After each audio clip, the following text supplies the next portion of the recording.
Oke, halo semuanya. Perkenalkan nama Kakak Mustika. Di sini Kakak akan menjelaskan tentang apa itu alkana. Sebelum lebih lanjut, kita kenali dulu nih apa itu alkana. Nah, alkana itu masuk ke dalam salah satu jenis senyawa hidrokarbon jenuh yang berarti tidak memiliki ikatan rangkap dalam molekulnya. Senyawa alkana adalah senyawa hidrokarbon jenuh di mana setiap atom karbonnya membentuk 4 ikatan kovalen tunggal. Maksudnya gimana nih? Nah, jadi alkana masuk ke dalam jenis hidrokarbon jenuh yang artinya ia cuma punya satu ikatan aja. Contohnya gimana? Seperti yang ada di gambar, karbon itu kan kita ibaratkan punya 4 tangan ya. Jadi setiap satu atom karbon, dia tuh selalu punya 4 tangan untuk mengikat unsur lain gitu. Ini ada 4 tangan dari atom karbon gitu. Setiap tangan dari karbon itu akan berikatan dan membentuk ikatan kovalen tunggal. Nah, di sini Kakak punya contoh beberapa bentuk dari struktur alkana. Bisa dilihat di gambar pertama, satu atom karbon berikatan dengan 4 atom hidrogen.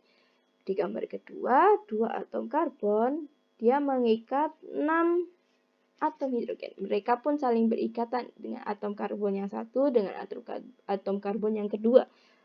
Di gambar ketiga pun juga sama. 3 atom karbon dia mengikat 8 atom hidrogen.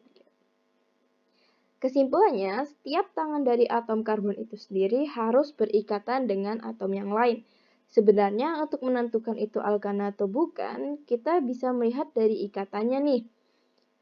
Apabila ikatannya berbentuk rangkap 2, maka itu disebut alkena. Nah, seperti apa sih contohnya rangkap 2? Jadi alkena itu bentuknya seperti ini. Tadi kan kakak udah jelaskan bahwa satu atom karbon dia tuh punya 4 tangan. Di alkena pun sama, dia punya 4 tangan, tapi bedanya 2 tangan yang lain dia gunakan untuk mengikat yang lainnya gitu. Jadi sisa 2 tangan aja kan yang sendirian. Nah, ini disebut sebagai alkena. Terus ada juga nih saudaranya alkena sama alkana namanya alkuna. Kalau alkena mengikat 2 rangkap, berarti alkuna itu ada 3 rangkap. Jadi 3 tangan lainnya tuh digunakan untuk mengikat yang lainnya. Berarti tinggal satu aja di sini yang bebas. Nah, kalau alkana tadi adalah termasuk hidrokarbon jenuh, alkena sama alkuna, mereka ini bukan termasuk hidrokarbon jenuh. Artinya ya, mereka hidrokarbon yang tidak jenuh. Seperti itu ya. Oke, paham ya? Berawal dari slide sebelumnya, maka terbentuklah rumus-rumusnya, yakni CnH2n plus 2. Misalkan jumlah atom karbon pada setiap unsur dengan N, maka jumlah atom hidrogen adalah 2N plus 2. Semisal kita punya C2 di sini, berarti jumlah dari atom karbonnya itu ada 2, ya kan? Lalu ia berikatan dengan atom H2. Ini, lalu tetap kita tulis 2 di sini, lalu N plus 2. Nah, N ini tuh sebagai apa sih, Kak? N ini tuh sama kan dengan ini? Cn, ini juga N. Berarti kesimpulannya, jumlah dari atom karbonnya ini kita masukkan dan menjadi nilai N-nya. Jadi di sini 2 gitu ya, anggapan di sini 2. Berarti kan C2 H2 dikali 2 ditambah 2. Berarti berapa? Berarti C2H6. Kok bisa, Kak? 2 dikali 2 sama dengan 4, ditambah 2 sama dengan 6. Berarti hasilnya adalah C2H6. Jadi kita akan mendapatkan C2H6. Gimana? Mudah kan? Kakak punya contoh lain nih. Nah, di sini kakak punya contoh lain. Kakak ingin memastikan apakah jumlah atom hidrogen di sini itu sama dengan rumusnya. Jadi kita bisa dapatkan perbandingannya. Kita lihat di sini yang hitam ini tuh kita ibaratkan sebagai atom karbonnya. Berarti kita hitung atom karbonnya ini berapa? 1, 2, 3, 4, 5. Berarti kita tulis dulu C5. Oh ya, kita tulis dulu rumusnya ya biar gak lupa. Rumusnya itu kan Cn H2n Maaf banget ya tulisannya jelek banget. Nah, udah ketemu kan? 5 itu sebagai N-nya. Berarti kita tinggal masukkan. Dan yang putih-putih ini kita anggap sebagai atom hidrogennya gitu. Nah, atom hidrogennya 2 di sini. Kita masukkan lagi N-nya berapa? 5. Berarti kita tinggal kalikan 5 aja. Ampun, tulisannya jelek banget. Maaf ya. 5 ditambah 2 gitu. Oke. Berarti kan totalnya nanti jadi 12 ya. 12. Gimana kok bisa ya? 2 kali 5, 10 ditambah 2 sama dengan 12. Jadi kita ketemu C5H12. Benar nggak nih Kak? Kita hitung ya. 1, 2, 3, 4, 5, 6, 7, 8, 9, 10, 11. Ini bunyi di sini. 12. Nah, sama kan sama yang ini. Gitu tadi ya. Jadi rumus sama gambar itu sama. Kalau misalnya tidak ada gambar, ya pakai rumusnya. Seperti itu.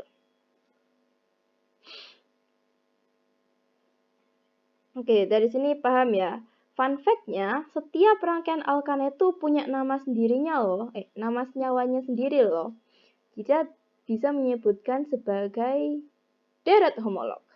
Nah, deret homolog itu sendiri dari C1 sampai nanti C10. Ini ada namanya. Maksudnya gimana C1? Berarti karbonnya itu kan cuma punya 1.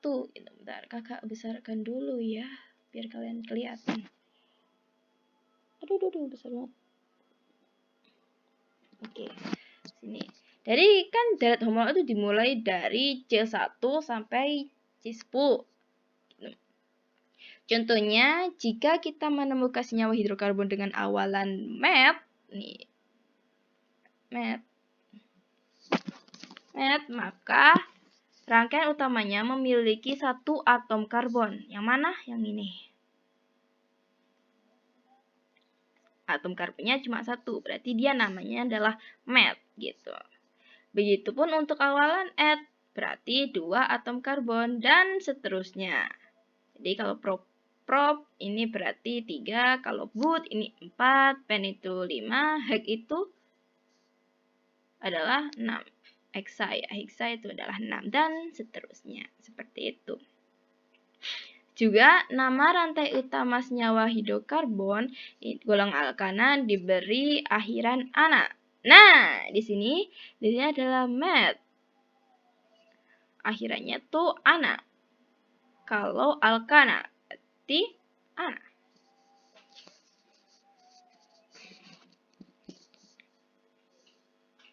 Seperti itu ya. Dari sini sudah jelas ya. Sekarang kita beralih dengan penamaan senyawa alkana hidrokarbon dengan struktur dan cabang yang bervariasi. Nah, jadi di dalam struktur alkana, dia tuh punya struktur yang sangat bermacam-macam dan bervariasi. Contohnya tuh seperti ini. Ada yang lurus, ada yang bercabang, cabangnya di sini, ada yang bercabang di sini. Oh, ada yang bercabang 2 juga ada yang bercabang lurus tapi dia ada 2 di sini gitu. Jadi alkana tuh bermacam-macam strukturnya seperti ini. Tapi di sini cabangnya tuh hanya CH3. Lalu gimana kalau misalnya cabang ini tuh bukan CH3? Maksudnya CH3 gimana sih, Kak? Nah, cabangnya tuh di sini adalah CH3. Lihat, yang kalian lihat semua tuh adalah CH3 di sini sebenarnya. Kakak besarkan dulu ya biar kalian paham. Nah, di sini CH3 semua kan, ini CH3, ini CH3, CH3 gitu. Sebenarnya cabang yang bisa terikat pada senyawa hidrokarbon itu ada banyak loh. Antaranya adalah CH3, C2H5, Cl, dan OH. Jadi kita bisa mengganti H ini dengan CH3 atau C, atau di sini kita bisa ganti dengan C2H5, atau di sini kita bisa ganti dengan Cl, atau di sini kita bisa ganti dengan OH. Seperti itu. Terus gugus cabang yang mengandung unsur C dan H, misalnya CH3 atau C2H5, itu disebut sebagai gugus alkil. Gitu. Nah, gugus alkil itu seperti ini. Gugus alkil itu apa sih, Kak? Nah, gugus alkil itu mirip dengan alkana. Tapi bedanya, gugus alkil ini dia kehilangan satu atom hidrogen atau suatu atom hidrogen. Jadi yang tadinya rumus alkana itu C2H2N plus 2, di gugus alkil dia berubah menjadi C2H2N plus 1. Jadi 2 plus 2 sama plus 1. Beda ya. Jadi kalau di alkana dia plus 2, kalau di gugus alkil dia plus 1. Karena dia kehilangan suatu atom hidrogen. Seperti itu. Nama gugus alkil sendiri disesuaikan dengan nama alkananya. Hanya saja mengganti ana menjadi il. Nah, contohnya satu atom C berikatan dengan atom H. Di alkana ia bernama metana ya, metana. Kalau di gugus alkil dia berubah menjadi metil. Ini kan kalau di alkana dia jadi metana, tapi kalau di gugus alkil ananya ini berubah menjadi il, berarti dia menjadi metil. Seperti ini. Nah, ini metil dan etil dan propil. Seperti itu. Sama dengan nama di alkana, nama di gugus alkil juga mirip, tapi ananya diganti dengan il. Kalau di sini ada metana, kalau di alkana ada metana, kalau di sini ada metil. Terus etil, propil, butil, pentil, heksil, eptil, oktil, nonil, dan dekil. Seperti itu. Nah, ada juga nih isopropil. Gambaran paling sederhananya dari isopropil itu adalah kondisi di mana satu cabang membentuk cabang lainnya yang berbeda dari cabang utamanya. Jadi ini kan ada cabang di sini. Dia membentuk cabang lagi nih di sini. Namanya isopropil. Seperti ini cabang utamanya. Seperti itu. Paham ya? Oke, biar lebih paham, kita lanjut ke contoh tata nama senyawa alkananya ya. Nah,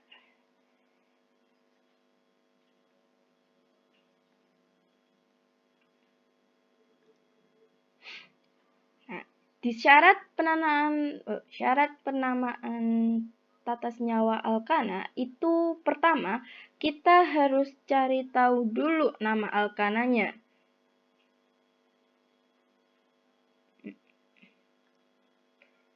Di sini ada 4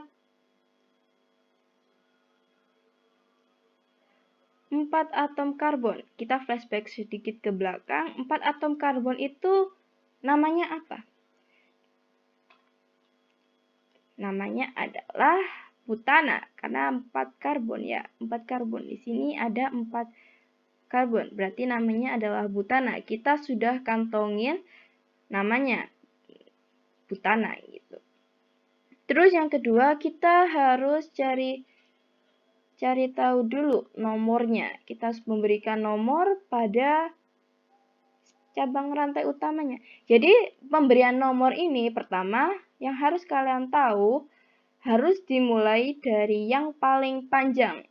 Jadi coba kita dari sini ya. Dari sini ke sini itu kan cuma ada 3 gitu. Sementara kalau dari sini ke sini itu kan ada 4. Berarti kan yang terpanjang adalah yang lurus ini tadi kan. Berarti kita pakai yang lurus ini gitu. Sementara untuk penomorannya kita bisa mulai dari kanan atau kiri, tergantung dari mana yang paling dekat dengan cabang. Jadi kalau misalnya ujung kiri itu lebih dekat dengan cabang, maka kita mulai penomorannya dari yang paling kiri. Begitupun yang dari kanan ya. Kalau misalnya di kanan yang misalnya ini ada di kanan ya di sini. Berarti penomorannya dimulai dari sini karena dia dekat paling ujung dan dekat paling dengan cabang gitu.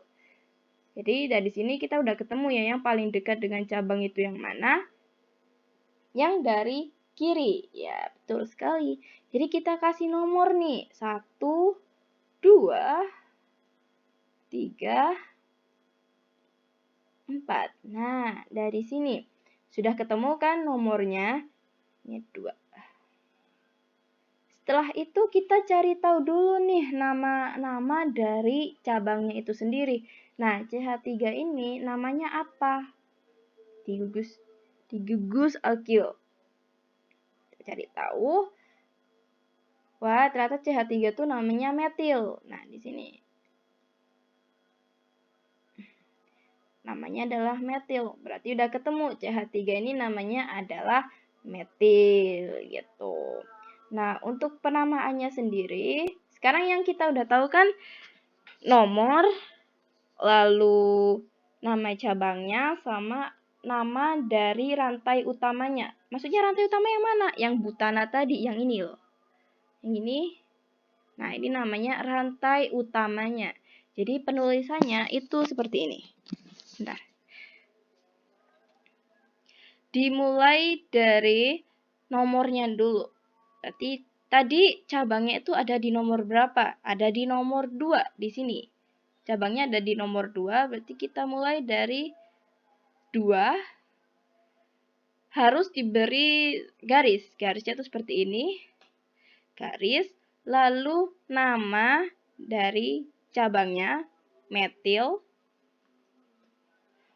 Tanpa spasi, kita langsung ke nama rantai utamanya. Apa tadi rantai utamanya adalah butana. Berarti butana. Berarti nama dari gugus nama senyawa ini adalah 2-metil butana.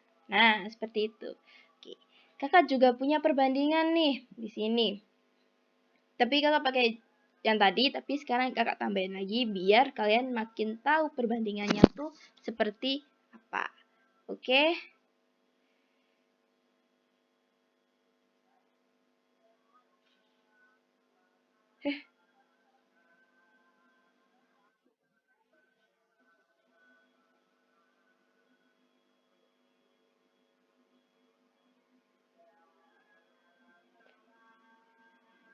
Ya Allah.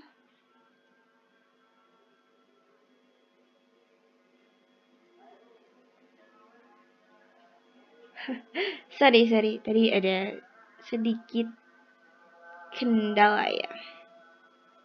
Oke, kakak lanjutkan lagi. Jadi sebagai perbandingannya, di sini ada soal yang sama, tetapi bedanya kakak tambahin lagi 1 di sini. Caranya sama seperti tadi, kita harus cari tahu dulu nama dari rantai utamanya. Ini ada 4 sama kayak tadi, berarti namanya ada butana karena ada 4 atom C di sini. Lalu kita lihat nomornya, kita beri penomoran. Kita lihat yang paling panjang di sini yang mana? Kalau yang dari sini, ini ke sini pendek kan? Terus ini ke sini juga pendek. Ini ke sini itu pendek, ini ke sini. Oh, ini ke sini tuh sama. Tetapi nanti susah. Bertambah sangat susah. Jadi mending kita pakai yang lurus. Maksudnya kita dahulukan yang lurus dulu, baru yang belok-belok ya. Jadi yang paling panjang kita sepakat di sini ya. Ini yang paling panjang. Setelah itu kita beri nomornya tuh karena ini ada, maksudnya karena yang di tengah-tengahnya seimbang, nggak ada yang paling deket sama cabangnya tuh nggak ada yang paling mencolok, jadi seirama. Jadi ya sudah, kita kanan kiri, oke, kita pakai kanan ataupun kiri, penomorannya itu sama. Jadi kakak ambil dari yang paling kanan ya. Tadi kan udah ambil yang kiri kan. Sekarang kakak ambil yang kanan. Berarti 1, 2, 3, 4. Nah, seperti itu. Udah ketemu nomornya, udah ketemu nama rantai utamanya. Sekarang yang ketiga tadi apa? Kita cari nama dari cabangnya. Nama dari cabangnya sama, karena soalnya sama. Jadi kita, ini apa tadi namanya? Adalah metil. Ini juga metil. Tapi, sebagai catatan, di sini ada perbedaan nih. Kalau yang tadi cabangnya tuh cuma satu, di sini cabangnya ada dua, sama lagi namanya. Berarti kita pakai angka Yunani di depan dari nama cabangnya. Seperti ini contohnya. Jadi tadi ada di mana aja, dan untuk penulisannya kita harus dahulukan yang ada cabangnya. Jadi nggak bisa satu. Jadi kita harus cari satu-satu. Tadi cabangnya itu ada di nomor 2 sama di nomor 3. Berarti kita harus tulis semuanya. Berarti 2,3 dikasih garis. Nah, karena ini yang seperti yang Kak bilang tadi, itu harus pakai nama angka Yunani ya. Karena cabangnya ada 2 dan namanya pun sama, akhirnya kita pakai di. Jadi di depan nama dari cabangnya sendiri itu harus di depannya tuh harus ada di gitu. Jadi di metil, nama rantai utamanya tetap butana. Nah, jadi yang seperti ini itu namanya 2,3 dimetil butana. Ya, ketemukan sama. Yang ini perbandingannya tadi cuma 2 metil butana. Kalau yang di sini namanya adalah 2,3 dimetil butana. Ingat ya, kalau misalnya ada cabang lagi di sini berarti apa? 2,3,4 trimetil butana karena 3. Kalau misalnya di sini ada cabang lagi gitu. Di sini ada cabang lagi, nanti begitu namanya. Jadi 2,3,4 trimetil butana. Oke, paham ya? Nah, kalau yang kayak gini gimana, Kak? Wah, susah sekali kalau yang ini. Caranya sama, gampang sekali. Caranya tuh tetap sama. Pertama, kita harus cari tahu dulu nama dari rantai utamanya. Seperti ini. Udah kelihatan ya yang paling panjang itu yang mana. Yang ini kan. Ini ke sini pendek, ini ke sini pendek, ini ke sini pendek, ini ke sini juga pendek, ini ke sini juga pendek. Jadi yang paling panjang itu yang sini. Jadi kita harus tahu dulu berapa nama dari rantai utamanya. Kita lihat C-nya. C-nya ada berapa? 1, 2, 3, 4, 5, 6. Wah, C-nya ada 6. Kita kembali lagi ke sini. Kalau C-nya ada 6, berarti apa namanya? Heksana. Seperti itu. Nah, kita udah kantongin nih nama rantai utamanya itu adalah heksana. Lalu yang kedua, kita harus jadi tahu penomorannya yang paling dekat dengan cabang. Tetap ya, penomorannya itu yang paling dekat dengan cabang, bukan yang paling jauh dengan cabang.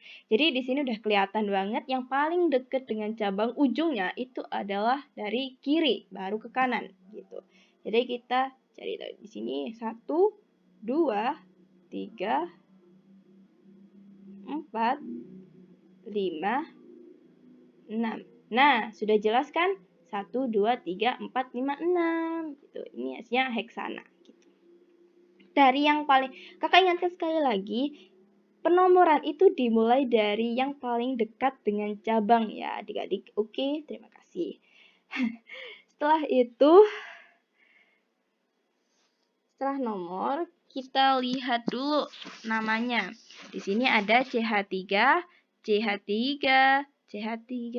Wah, tapi di sini ada yang beda sendiri nih. Ada C2H3. Seperti itu. Terus, gimana Kak penulisannya kalau seperti itu? Penulisannya akan jadi gini. Jadi, penulisannya kalau kalian bertemu yang bentuknya seperti ini, yang dia beda sendiri kayak gini, itu ditulis dari yang paling banyak C-nya gitu. Jadi bukan 2,2,3, tapi kalian tulis dulu yang paling banyak C-nya. Di sini yang paling banyak C-nya tuh ada di nomor 4 ini kan. C-nya ada 2 di sini. Berarti kita lihat di sini. Kalau tadi C2H5 kan, C2H5. Oh, C2H3 apa C2H5? C2H3 ya, C2H3 berarti namanya adalah etil.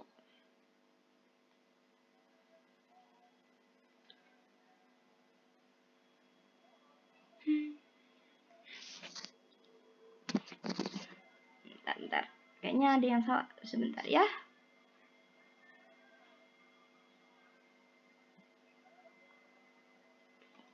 Ini harusnya C2H3. Sorry, kakak salah soal. Jadi, kita lanjutin terus. Jadi, tetap ya, dimulai dari yang paling banyak C-nya. Yang paling banyak C-nya itu ada di nomor 4. Berbeda dengan ini sama ini, yang paling banyak C-nya itu ada di nomor 4. Jadi, kita tulis dulu. Seperti ini. Nomornya ada di berapa tadi? 4, ya kan? 4. Lalu ini C2H5 itu namanya tuh apa? Namanya tuh adalah etil. Berarti tulis lagi 4 etil. Kita harus dulukan yang C-nya tuh lebih banyak. Berarti 4 etil garis kayak tadi caranya 2 ada di nomor berapa aja? Tadi cabangnya di nomor 2 aja ya. Berarti 2,2.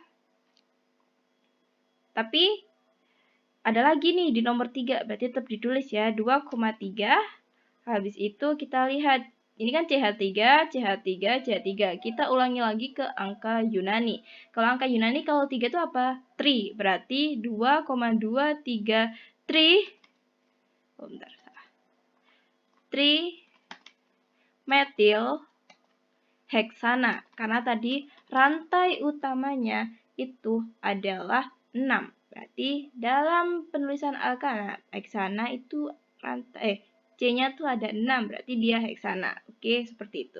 Jadi jawabannya adalah 4 etil 2,23 trimetil heksana. Kakak ingatkan sekali lagi, 4 etil ini dari mana? 4 etil itu dari sini. Ini etil, ini 4. Jadi cocokkan nomor dulu, baru nama cabangnya. Seperti itu. Dan nama cabangnya kalau misalnya ketemu kalian kayak gini, kalau kalian ketemunya kayak gini, kalian tulis dulu yang paling banyak C-nya. Ini tadi berhubung salah ya, harusnya C2H5 bukan C2H3, sorry. Jadi ini dulu yang ditulis. Oke? Sebenarnya dari situ aja, semoga kalian paham ya. Dan untuk sebagai perbandingannya tuh gimana? Kalau metana itu rangkainya seperti ini. Kalau etil, kalau metil itu dia seperti ini. Oke. Jadi dari alkana dia rangkapnya seperti ini, rangkaiannya seperti ini. Kalau alkil jadi seperti ini. Ini penamaan nama senyawa sih. Jadi seperti ini. Gugus alkilnya, ini nama alkananya. Oke, sekian dari situ. Semoga kalian paham ya. Maaf kalau penjelasannya agak bulat dan gak jelas. Tapi terima kasih udah nonton. Oke, bye-bye.